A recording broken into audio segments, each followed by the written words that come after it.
singgah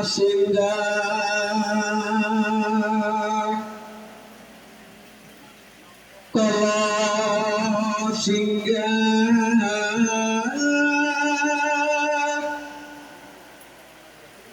bangsu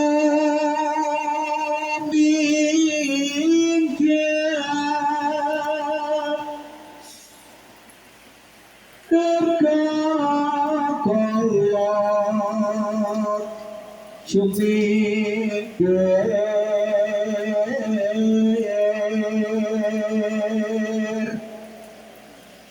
sing sirah sing suku sing ulu sing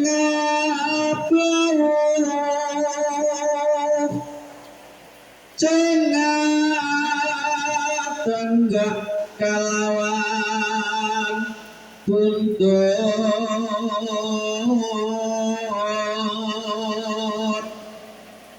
sing akal getar mohoro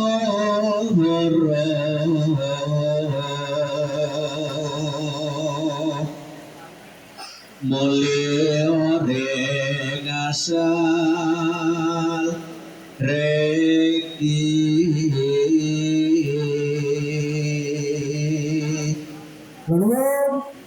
Tuhan iki aku ndonga ura-ura nenuwun ngartane Gusti kok ana tamu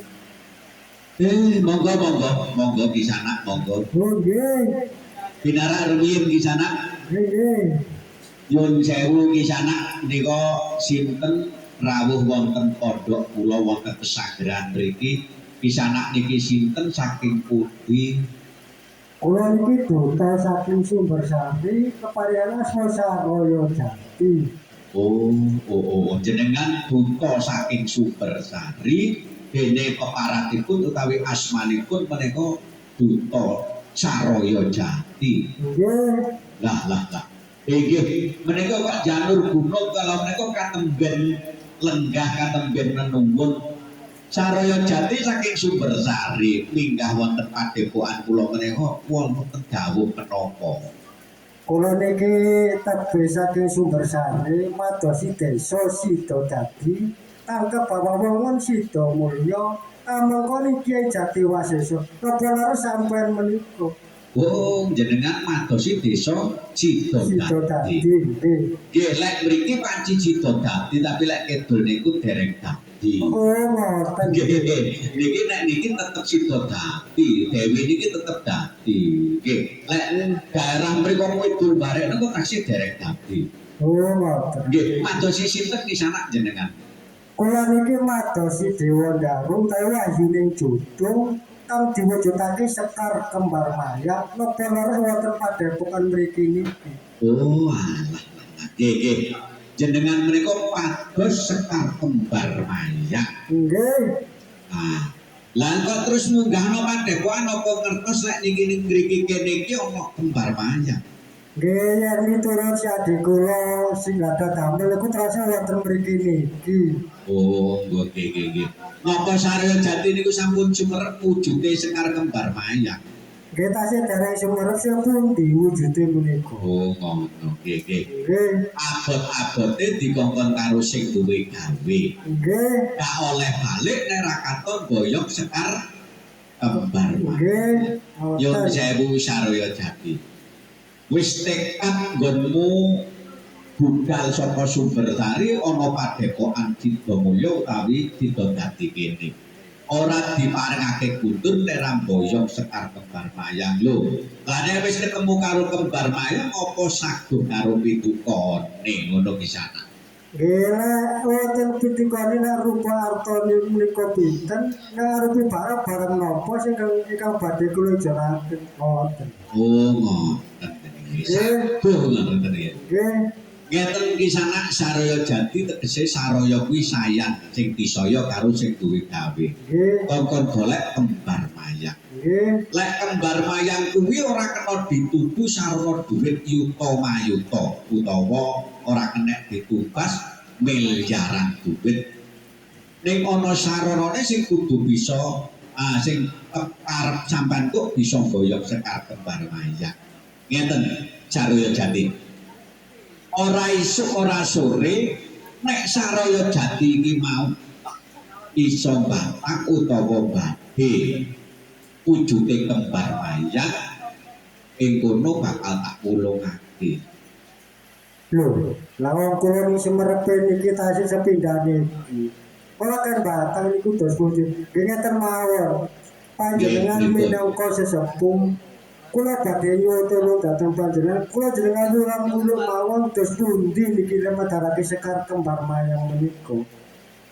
Lah lek Saraya Jati ki wis saged dadi sayane dadi saraya, mestine wis akeh sangune lak ngono to Saraya Jati. Lah kula niki duta sing jujur, nek kula boten saged ngendika boten saged ngoten mawon. Kula pasrah dhateng panjenengan mawon. Oh ngono, ya. Saraya Jati pancen dadi wong tuwa ngono abot sanggane. Tegese jare-jarene Saraya Jati sesepuh. Nah, iki pancen ya kuwi abot sanggane kudune iki bisa piwulang-piwuruk pitutur kang becik. Nggih, ngoten. Nek ora ditutur-tuturake. Oh, nggih. Ini ya Saraya Jati. Iki mau barengane sampean apa ana sing wis bareng nggonmu munggahno padepokan kene? Nggih wonten barenge tapi mboten kathah namung tiyang pinten iki. Lho lan niki. Niki lah mantene niki. Oh, calone. Nggih. Sing digolekne Wahyu Jodo sing iki. Nggih sing kemanten niki lah. Oh, ngono. Terus Asia digolek iki ngeten lho. Turun dados manten. Ning yen manten lanang niku boten kembang sakep diaran sedina sewengi, kang mila kontrakan boten murune Wahyu Jodo ngoten lho. Oh, iya. Kok nggih sumerep mawon sampeyan Nggih niku. kirangan niku. Ngeten lho Pak Saraya Jati. Kembar mayang kuwi mau tak paringke utawa tak ulang nguruke karo mantene keleresan mantene iki mung melu. Nggih melu niku. Ning aja kajeron panapa. Kene ya.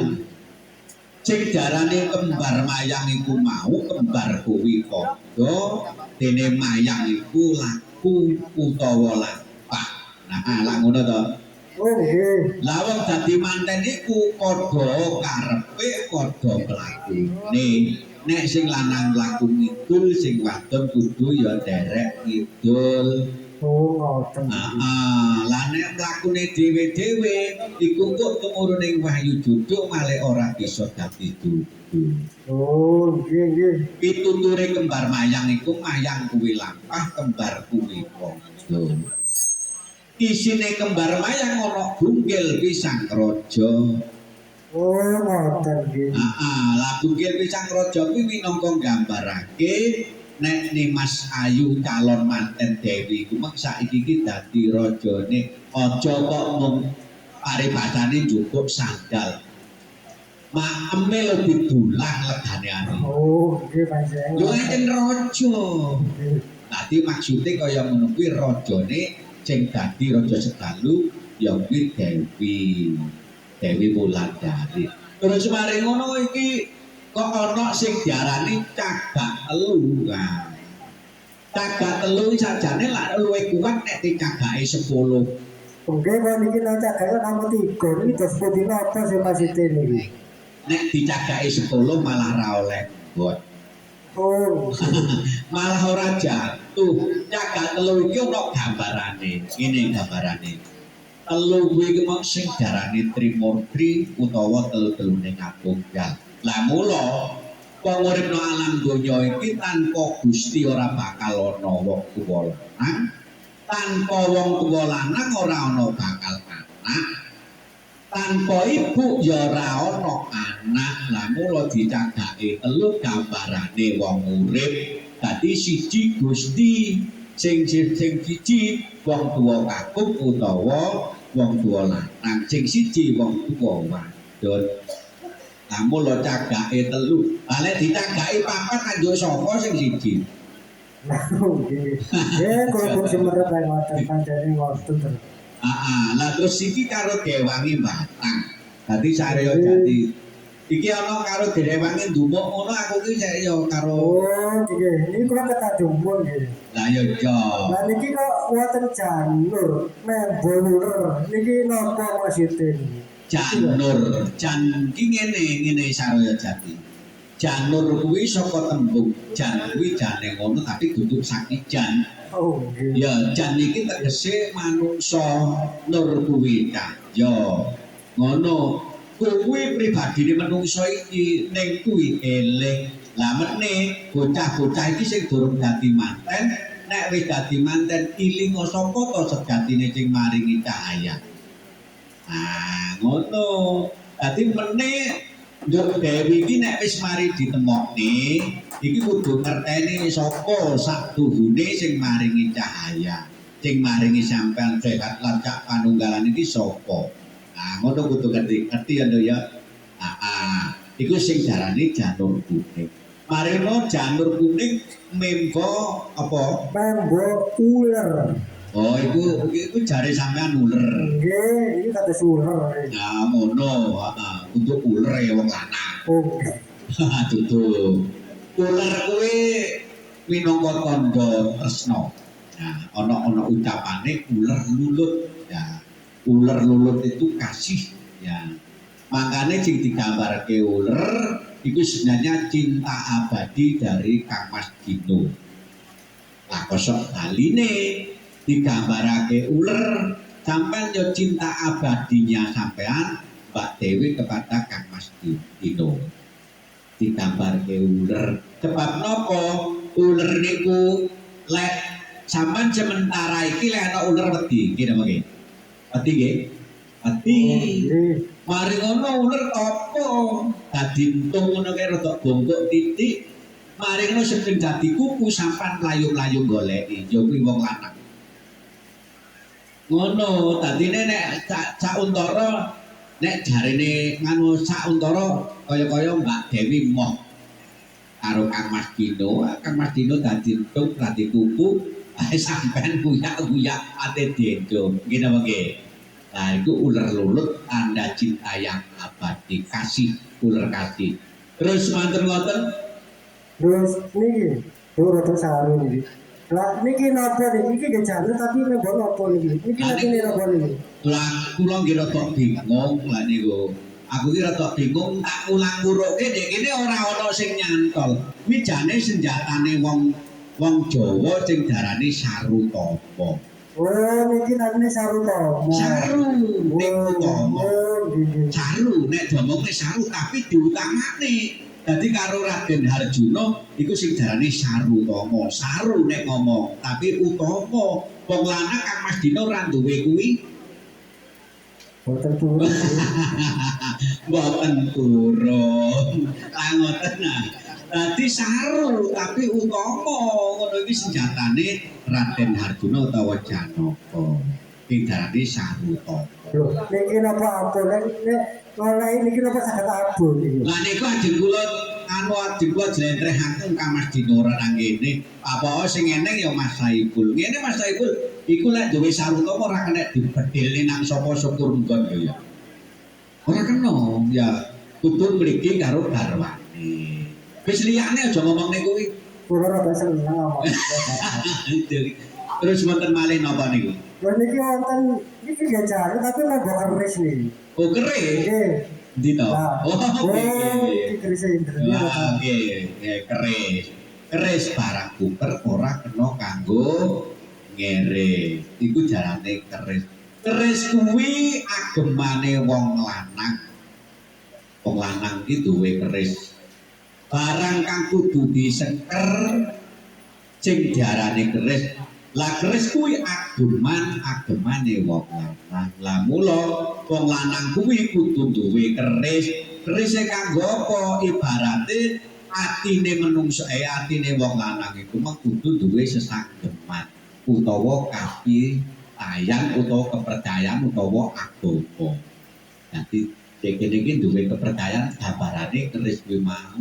Nek Islam yo melu Islam kudu pitaya utawa percaya keris agemane wong urip nang alam donya digambarne keris Nah, gandengane siji, ana gandengane sing darani cepetut sampean.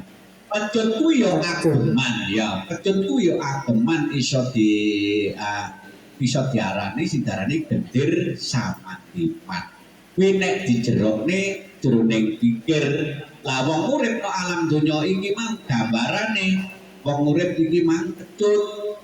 Nah, Mbak Dewi ojo sampai sampean iku besok tahun madu kudu cukup bulan madu ngerti sampean wah ngerti kudu bulan madu ojo sampai sampean tahun madu nek tahun madu Pak Koniin bingung anakku mek ngawur itu selfie karo bojone ojo sampai sampean tahun madu cukup selapan ya labar selapan Kang Mas Dino gambarane pecut iku Mas iki wis selapan awake dhewe ya ayo usaha. Nah, utamane nang kono. Gak gelem nyambut gawe pecut le. Dia pecut kan ala kowe godane. Aja sampai tahun madu cukup selapan tok. Nah, olehne jero selapan kate nang Korea monggo. Cek jroning bulan madu pecut Saraya Jati. Terus wonten malih napa? Oh, ini lho, lah ini dia channel aku memang buat kitiran. Ini apa maksudnya ini? Oh, itu kitiran. Kitiran itu gaweane munyer. Oh, tapi ini betul munyer. Oh, yang saking gano angin munyer. Gaweane munyer utawa pusing. Ya, nek wong pencak pusing ki munyer. Oh, nah, lah kitiran itu menggambarane alam pikirane Kang Mas Dino karo Mbak Dewi.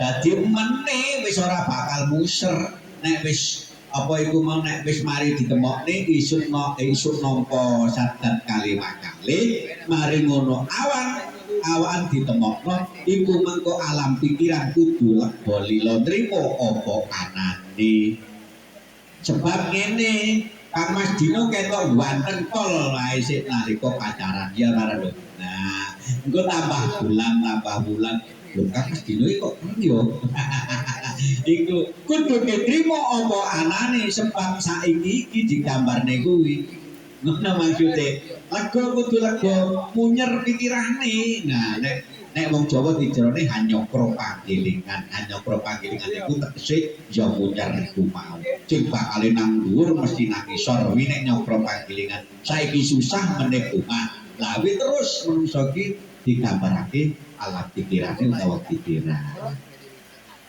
Terus napa malih? Niki wonten cokro niki napa maksudnya niki? Cokro kuwi jane 5 ning saiki jaman modern paling dimek 3 sing gawe. Ora apa-apa.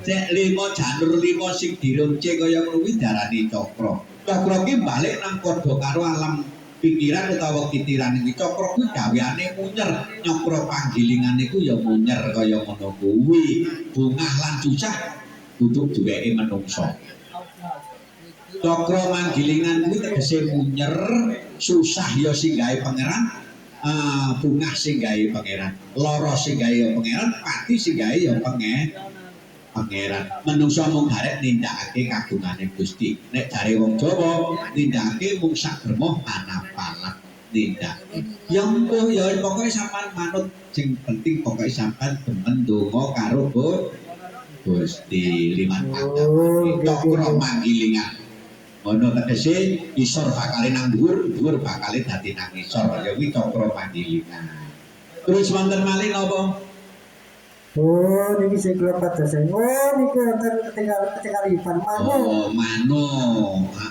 Mano. Nah, mano man kuwi tegese iman, no kuwi ati kolbu yang paling dalam. Nek arek nom. Jarene luput hati. Nek arek nom mesti ngono lho. Aku kira tau mangan sekolahan apa to si mare aku. Are mangan sekolahan lantek. Tadi man kuwi iman mau kuwi ati kolbu yang paling dalam akhirnya ati kolbu yang paling dalam itu menumbuhkan satu sing diarani rasa nah tadi rasane sampean sing paling jero digambarne manuk iki mau Nek wong lanang iku mon duwe rasa, wong wadon kudu rumangsa, tapi aja kesusule nampa kederon. Tegese wong lanang wis duwe rasa, rasane wis rumangsa duwe dhuwit, maksudku ngono to. Wis rumangsa duwe dhuwit. Dik aku tak tuku sapi ya. Tak kok tak tambahi nek ora iki enek kalung. Lah kuwi sing darani rumangsa. Rumangsa nek bojone kemang kekurangan duit mari bacane dadi rumangsa kadon. Nah, ngoten lho. Aja kederon kenapa. Terus napa malih, Mbah Saroyo Iki niku? kok enten gegodhogan. Iki lho godhong ringin iki napa maksude niki? Godhong ringin iki jane Mas Dino. Oh. Mas Dino, heeh, cepat nek jaman biyen ngeten iki kan mantene melekan. Nek saiki wis ora ono. Dadi aku mulangi Mas Dino renek. Mas Dino wani rabirene iku mung kudu dadi ringin kan gede. Tegese rembuyung. Tadi wong lanang wani rabi kudu dadi pengayomane keluarga. Pengayomane sak garwane sak anake tegese pengayoman. Kuwi diibaratne ringin. Lah ringine lak rembuyung to. Nah, terus wonten kalih menapa? Niki wonten poring iki. Poring apa niki? Oh, poring. Nggih. Poring niku gandengane andong. Nah, andong poring ya andong iku nek jaman biyen kunone kuno nalika aku isih cilik andong kuwi ditandurno adon omah tegese ngarep omah iri gandengan nek omah madeng alor lor wetan poring ditandur ana kuburan utawi tanah makam ning jaman saiki jaman wis modern kaya ngene iki poring yo ndek padon omah andong yo ndek padon omah tapi sakduhune andong poring kuwi saka tembung asal andong kuwi asal poring kuwi paran menungso urip kuwi ngerti yo asal usule lan bakal disuci tegese ngono nek saiki tak jlentrehne wong urip alam donya iku ngerti yo asal usule saka wong tuwa lanang lawan wadon dikesake karo Gusti ning bisuke kudu ngerti bakale kepiye. Nek sampane Islam kok menawa ana bendere sing darane kudu ngerti mantra buka manabiyuka kudu ngerti. Dadi roh karepe mlakune ning ndi. Ning nek karo sampean bingung ngono lho maksude. Antuk lah karo ore. Terus napa malih? Niki wonten kliwatan rontek. Oh rontek. Nggih. Rontek lho pun jangkepan iki. Sampun. Oh lari ana dermenan ana gunung tegan ya. Oke niku. Rontek ron kuwi tegese godhong tek iku telas kabeh iki pakone sak keluarga iki nyilih kagungane Gusti ora